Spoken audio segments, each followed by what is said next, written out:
সেনাবাহিনী প্রধান general SM. Shafiuddin Ahmed বলেছেন, উদ্দেশ্য প্রণোদিতভাবে সেনাবাহিনীর বিরুদ্ধে প্রতিবেদন প্রচার করা হচ্ছে।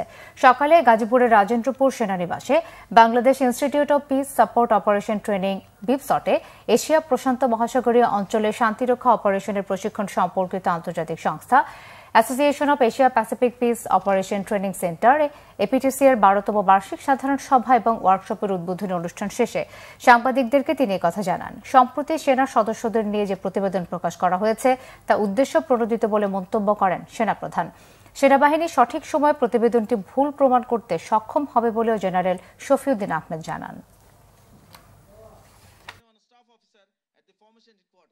এরকম এক পেশে উদ্দেশ্যমূলক একটা প্রতিবেদনে আমরা তীব্র প্রতিবাদ জানাই।